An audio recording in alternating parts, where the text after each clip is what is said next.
നമ്മുടെ പ്രിയപ്പെട്ട MP ഷാഫി പറമ്പിൽ നിങ്ങളോട് സംസാരിക്കും. ആദ്യമായി പ്രിയപ്പെട്ട രാഘവേട്ടനെ ക്ഷണിക്കുന്നു.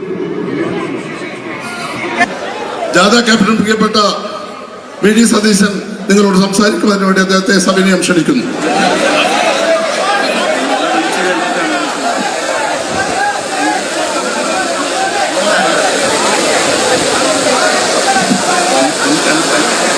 ഇപ്പം കണ്ട ഈ വീഡിയോ നിങ്ങളിൽ പലരും കണ്ടു കാണും ഇതിനകം. ഞാനും ആദ്യം ഇതൊക്കെ കണ്ടപ്പോൾ വിചാരിച്ചത് ഈ ലേറ്റസ്റ്റ് ഏതെങ്കിലും മലയാള സിനിമയിലെ ഈ ഒരു സ്റ്റണ്ട് രംഗമായിരിക്കുന്ന വിചാരിച്ചത്. പിന്നെ എനിക്കൊരു ഡൗട്ട് തോന്നിയത് ഏതെങ്കിലും ഇനി ഈ വാണിയംകുളം ഈ കന്നുകാലിച്ചന്തയൊക്കെ ഉണ്ടല്ലോ, അവിടെ ഈ കന്നുകാലിച്ചന്തയൊക്കെ നടക്കുമ്പോൾ ഉന്തും തള്ളുമൊക്കെ പതിവുണ്ടത്ര. അപ്പോൾ അതുപോലെ വല്ല രംഗമായിരിക്കുമെന്ന് വിചാരിച്ചു. പിന്നെയല്ലേ അറിഞ്ഞത് നമ്മുടെ സതീശൻ സാറിൻ്റെ നേതൃത്വത്തിൽ UDF കാസർകോട്ട് നിന്ന് കേരളം പിടിക്കാനിറങ്ങിയ പുതുയുഗയാത്രയുണ്ടല്ലോ, പുതുയുഗയാത്ര. അത് കുറ്റ്യാടിയിൽ നടത്തിയ പൊതുയോഗത്തിൽ നടത്തിയ ഈ പുതുയുഗയാത്രയിൽ നടന്ന തമ്മിത്തല്ലിൻ്റെ രംഗങ്ങളാണ് നമ്മൾ കണ്ടത്. കഷ്ടം എന്നല്ലാതെ എന്ത് പറയാനാണ്. ഭരണം പിടിക്കാനിറങ്ങിയ ഒരു കക്ഷി കുറ്റ്യാടി എത്തിയപ്പോൾ തന്നെ ഇതാണ് അവസ്ഥ എങ്കിൽ പിന്നെ ഇവർ തിരുവനന്തപുരത്ത് എത്തുന്നതിന് മുമ്പ് ഇനി എന്തൊക്കെ നടക്കുന്നറിയില്ല. ഇനി അഥവാ അവിടെ എത്തിയിട്ട് ഈ രംഗമൊക്കെ കണ്ട് കൊഴുപ്പിച്ച് ആൾക്കാർക്ക് ഇഷ്ടമാകുമല്ലോ. ഇപ്പോൾ എങ്ങനെ അടി കുത്ത് ബ്ലഡൊക്കെ കാണുന്ന സിനിമകൾക്ക് നല്ല മാർക്കറ്റാണ്. അതുപോലെ ഒരു പക്ഷേ ഇതിലെല്ലാം ആവേശം കൊണ്ട് എല്ലാവരും കൂടെ പോയി UDFന് വോട്ട് ചെയ്ത് അവർ അധികാരത്തിലെത്തി ഇവർക്കൊക്കെ ഭരണം കിട്ടിക്കഴിഞ്ഞാൽ ഈ കസേരക്കളി നടക്കുമല്ലോ. അപ്പം ഇനി എന്തെല്ലാം കാണേണ്ടി വരും എന്നാലോചിച്ചിട്ട് നമുക്കൊരു സമാധാനവും കിട്ടുന്നില്ല. അപ്പോൾ മലയാളികൾ കരുതിയിരിക്കുക, ഇതാണ് ഇവരുടെ സ്വഭാവമെങ്കിൽ ഇനി നമ്മൾ കാണാൻ പോകുന്ന പൂരത്തിൻ്റെ കഥ ഇവിടെ പറയാൻ പറ്റില്ല. ഇനി കുറച്ച് ഭാഗങ്ങളും കൂടി ഉണ്ട് കേട്ടോ. കാരണം അതിനൊരു എക്സ്പ്ലനേഷനൊക്കെ വന്നിട്ടുണ്ട്. ഇതിലൊരു പ്രധാന കഥാപാത്രം നമ്മുടെ ഷാഫി തന്നെ ഉണ്ട്. ഷാഫി ആ മറ്റൊരു നേതാവിൻ്റെ കഴുത്തിലൊക്കെ പിടിച്ചങ്ങ് മാറ്റണ കണ്ടപ്പോൾ നമ്മൾ വിചാരിച്ചു ഇപ്പോൾ പണി തീരുമെന്ന്.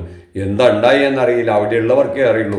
അതിൻ്റെ ഇടയ്ക്ക് പറയണ കേട്ടു ഏതോ ഒരു പഴയ KPCC പ്രസിഡന്റ് നിലത്ത് തലകുത്തി വീണുവെന്നും പിന്നെ അദ്ദേഹത്തിൻ്റെ ഭാര്യയെല്ലാം ഒടിഞ്ഞു എന്നൊക്കെ പറഞ്ഞിട്ട് സാമൂഹ്യ മാധ്യമങ്ങളൊക്കെ കളിയാക്കുന്നുണ്ട്. അതൊന്നും ശരിയാവില്ല. പുള്ളിയുടെ ടവൽ എന്തോ താഴെ വീണപ്പോൾ എടുക്കാൻ കുനിഞ്ഞതാണെന്നാണ് ഇപ്പം നേതാക്കളൊക്കെ പറയുന്നത്. അത് നമ്മുടെ സതീശൻ സാറാകെ വരണ്ട് കാര്യങ്ങളൊക്കെ അത് കൈവിട്ടു പോയോ എന്നൊരു സംശയം കൊണ്ട് അതിനെപ്പറ്റിയൊക്കെ ഒന്ന് എക്സ്പ്ലെയിൻ ചെയ്യുന്ന ഭാഗം കൂടെ നമ്മളതിൻ്റെ ഭാഗത്ത് കാണിക്കാം. എന്തായാലും ഗംഭീരമായിട്ടുണ്ട്. ഐക്യമുന്നണി എന്ന് പറഞ്ഞാൽ ഇങ്ങനെ തന്നെ ആയിരിക്കണം, കോൺഗ്രസ് എന്ന് പറഞ്ഞാൽ ഇങ്ങനെ തന്നെ ആയിരിക്കണം. എനിക്കിത് നേരത്തെ ഒരു സംശയം ഉണ്ടായിരുന്നു കേട്ടോ. കാരണം 110 സ്പീഡിലാണ് പോകണമെന്നാണ് പറയുന്നത്. ഇവരുടെ ലക്ഷ്യം 110 അത്ര. അപ്പോൾ ഒരുവിധം ഈ 110 സ്പീഡിലൊക്കെ പോയാൽ ഓവർ സ്പീഡാണെന്നുള്ളത് നമുക്കറിയാം. ലക്ഷ്യസ്ഥാനത്ത് എത്താൻ പോകുന്നില്ല. 110 പോയി കഴിഞ്ഞാൽ സാധാരണ മോട്ടോർ വെഹിക്കിളുകാരൊക്കെ വന്ന് പിടിച്ച് ചാർജ് ചെയ്യും. ഇവരാകുമ്പോൾ ചാർജ് ചെയ്യാൻ മടിയില്ലല്ലോ. പക്ഷെ അപകടം ഉറപ്പാണ്, ലക്ഷ്യസ്ഥാനം കാണില്ല എന്നുള്ള കാര്യം ഉറപ്പാണ്. അതെങ്കിലും മനസ്സിലാക്കണ്ടേ. 72 73 സീറ്റ് മതി എൻ്റെ സതീശൻ സാറെ ഈ ഗവൺമെൻറ്റിനെ പുറത്താക്കണമെങ്കിൽ. അതെങ്കിലും മിനിമം ആഗ്രഹിക്കുക, അതിനുള്ള ക്വാളിറ്റി കാണിക്കുക. അതിന് നിങ്ങൾ എന്താണ് ജനങ്ങളോട് പറയാനുള്ളതെന്ന് വെച്ചാൽ അത് പറയേ. എന്താ നിങ്ങളുടെ പരിപാടി എന്ന് വെച്ചാൽ പറയേ. ഈ കൂടുന്ന ആൾക്കൂട്ടമൊന്നും നിങ്ങൾക്ക് വോട്ട് ചെയ്യണമെന്ന് നിർബന്ധമില്ല. അത് ചിലപ്പോൾ ഒരു പക്ഷേ പിണറായി വിരോധം നിങ്ങൾ ഉണ്ടാക്കിയതിൻ്റെ ഒരു വല്ലാത്ത വൈബുണ്ടല്ലോ, അത് ഒരു പക്ഷേ ഇനിയും നേരിട്ട് കേൾക്കാൻ വേണ്ടി ജനം തടിച്ചുകൂടും. എവിടെയാണോ പ്രതിപക്ഷം വരുന്നത് അവരെ കേൾക്കാൻ ചിലപ്പോൾ കൂടുതൽ ആളുകൾ വരും. വരുന്നവരൊക്കെ അത് UDFൻ്റെ ആൾക്കാരാണെന്ന് നിങ്ങൾ തെറ്റിദ്ധരിക്കരുത്. ഈ വടക്കൻ മലബാറിലൊക്കെ ലീഗുകാരൻ്റെ ഒരു ശക്തി, ആ അളവിൽ നിങ്ങൾ അഹങ്കരിച്ചാൽ നിങ്ങളുടെ 110 തലകുത്തി ചിലപ്പോൾ 40-ന് താഴേക്ക് വരാനുള്ള സാധ്യതയും ഇല്ല. അല്ലെങ്കിൽ ബ്രേക്ക് ഡൗൺ ആയി പോകും, അല്ലെങ്കിൽ വണ്ടിയെ പഞ്ചറായി കട്ടപ്പുറത്ത് കയറ്റിയിടേണ്ടി വരും എന്നുള്ള കാര്യവും നിങ്ങൾ മറക്കണ്ട. എന്തായാലും നിങ്ങൾ കാണിച്ചു കൂട്ടിയത് ബാക്കിയും കൂടെ കണ്ടിട്ട് സാറിന് പറയാനുള്ളതും കൂടെ അങ്ങ് പറഞ്ഞോളൂ. വരും ദിവസങ്ങളിൽ എല്ലാ പക്ഷത്തു നിന്നുള്ള ഇത്തരം തമാശകൾ നമ്മൾ ദിവസവും കേൾക്കേണ്ടി വരും. എല്ലാ തമാശകളും നമുക്കിവിടെ കാണിക്കാൻ നിവൃത്തിയില്ല. ഈ രാഷ്ട്രീയ തമാശകൾ നമുക്ക് തുടരാം. അതിന് ഈ ചാനൽ ഒന്ന് സബ്സ്ക്രൈബ് ചെയ്ത് വെച്ചോളൂ. നന്ദി, നമസ്കാരം. ബാക്കി ഭാഗം കാണാതിരിക്കരുത് കേട്ടോ, കണ്ടേ നിർത്താവൂ. Thank you.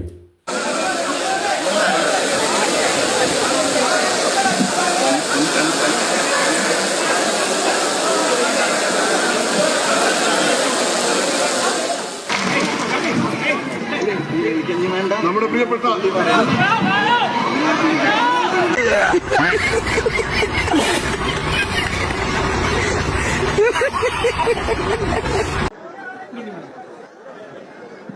ജാഥ ക്യാപ്റ്റൻ പ്രിയപ്പെട്ട വി.ഡി. സതീശൻ നിങ്ങളോട് സംസാരിക്കുവാൻ വേണ്ടി അദ്ദേഹത്തെ സവിനയം ക്ഷണിക്കുന്നു.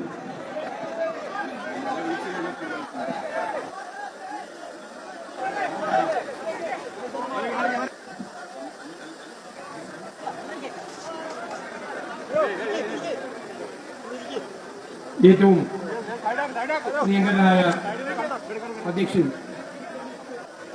ശ്രീ പ്രമോദ് കക്കറ്റിൽ, പ്രിയങ്കരനായ